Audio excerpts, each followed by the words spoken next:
Nakakalungkot dahil yung mga pribadong tao na nagluluksa ay nadadamay sa pamumulitika. Ginagamit ng ibang mga obstructionists para masira ang First Lady, ang Pangulo at ang administrasyon na ito. Nakakahiya ang kanilang mga ginagawa. Sino kaya ang nakakahiya? Sino po yung obstructionist? Kung tutuusin mga lodi, ito po si Madam Claire ang matatawag nating obstructionist. Dahil nung time po na nangyari yung insidente na yon, sa tingin po natin, pinagtakpan po niya kung ano man po nangyari dun sa lugar ng LA. Unang-una, si Mr. Paulo Tantoco ay hindi po kasama sa official entourage. Hindi daw po kasama sa entourage si Mr. Paulo Tantoco mga lodi.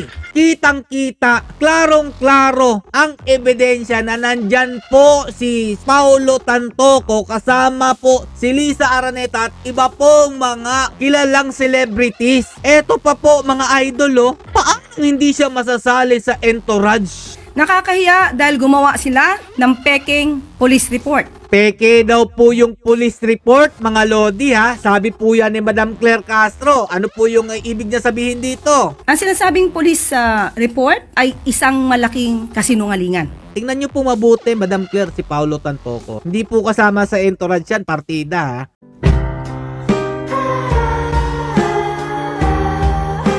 Yo, what's up mga lods? It's Mega Peps TV. Welcome back po sa ating channel. Tumugon na po si PCO Claire. Ukol nga po dito sa pagkakadawit ni First Lady sa pagpanaw po ni Paulo Tantoco na meron daw pong issue ng pagko-cocaine.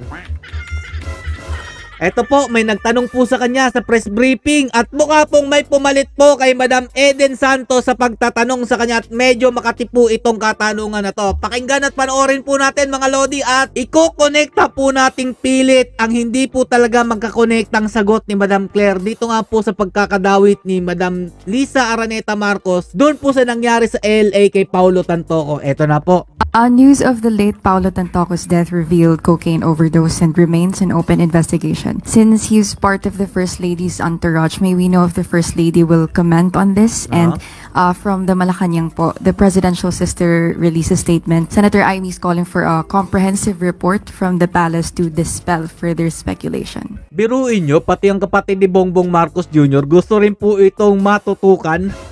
Ito po, sagot ni Madam Claire Castro. Nakakalungkot dahil yung mga pribadong tao na nagluluksa ay nadadamay sa pamumulitika. Nadadamay daw po yung pamilya nung nagluluksa mga lodi ni Paulo Tantoco.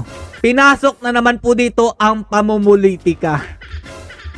Ay, nako po. Ginagamit ng ibang mga obstructionists para masira ang First Lady, ang Pangulo at ang administrasyon na ito. Nakakahiya ang kanilang mga ginagawa. Sino kaya ang nakakahiya? Sino po yung obstructionist? Kung tutuusin mga lodi, ito po si Madam Claire ang matatawag nating obstructionist. Dahil nung time po na nangyari yung insidente na yon, sa tingin po natin, pinagtakpan po niya kung ano man po nangyari dun sa lugar ng LA.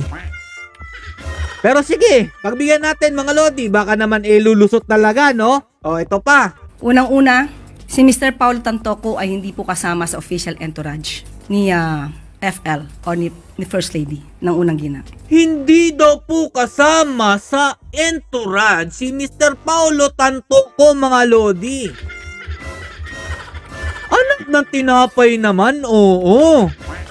Kahit anong gawin yung pilit dyan, hindi po talaga yan tatanggapin yung sinasabi nyong hindi kasama sa entourage ni Madam Liza Araneta. Dahil dito pa lang sa post ni Lance Duterte mga lodi, July 13, kitang-kita, klarong-klaro ang ebidensya na nandyan po si Sir Paulo Tantoco kasama po si Liza Araneta at iba pong mga kilalang celebrities. Eto pa po mga idol, paano hindi siya masasali sa entourage? Palusot ba talaga ang gusto nyo mangyari o pagtakpan ito si Liza Araneta Marcos? Nagtatanong lang po kasi kung hindi talaga siya kasama dyan sa entourage ni FL Liza Marcos, bakit kasama po siya sa pictures ng mga kasali po dun sa entourage? Ito pa po mga lodi. Tuloy pa natin ang mga sinasabi po ni Madam Claire. Ano pa po yung dahilan niya dito? Bakit po hindi daw po pwedeng idawit si Liza Araneta? Nakakahiya dahil gumawa sila ng peking police report. Peke daw po yung police report, mga lodi ha. Sabi po yan ni Madam Claire Castro. Ano po yung ibig niya sabihin dito? Naturingan journalist, mga dating spokespersons, hindi marunong mag-imbestiga ng sarili. Hindi sila nagiging journalist, kundi nagiging propagandista ng kanilang mga sinusulong na interes. Ang sinasabing police report Ano na yan? naipost sa Facebook ay isang malaking kasinungalingan. Kahit kayo po mismo ay maaaring mag-imbestiga sa nasabing lugar sa Beverly Hills Police Department para malaman nyo na yung nilagay sa Facebook na may guhit na color pink, kung di ako nagkakamali, ang parting yon ay dinagdag lamang. Ano po yung tinutukoy niya dito, mga lodi? Eto po yun. Yan po yung sinasabi niyang gawa-gawang police report daw po, mga idol. Sige, tuloy pa natin, Madam Claire. Nag-start ang mga salitang, and I quote, and the cause of initially suspected to be drug overdose up to the word Miro. Yan po, Ayan po, dito ay daw. dinagdag lamang. Ito ay mga gawain upang masira ang unang ginang, ang Pangulo at ang administrasyon na ito. Sabi po dito ni Madam Claire, ito nga daw pong police report na ito, dinugtungan daw po ng tinatawag niyang journalist, ginawa daw po ng ganito para masira daw po si First Lady, si Bongbong Marcos Jr. at ang administrasyon na to. Paano kung hindi po talaga gawa-gawa yung police report na yan? Dahil kung titingnan natin, mga lodi, post pa rin po ito ni Mr. Lance Duterte. Una, sinabi niya na hindi po kasama sa entourage ito po si Mr. Tantoco. Pero, klarong-klaro, kitang-kita na magkasama po sila, mga lodi, nung araw na iyan. Hindi po kasama sa entourage yan, partida ha. So, eto pa. Hindi po kasali si Paulo Tantoco sa entourage dahil magkasama lang daw po sila sa party. Never po sila nagkakasama doon, mga lodi. O eto pa. Ang saya-saya, mga lodi, no? Nagsasaya po si Madam Liza at mukha pong ayoko na nga, baka maano tayo dito madali tayo dito Basta nakikitaan ko po si Madam Liza dito na napaka-hyper po niya.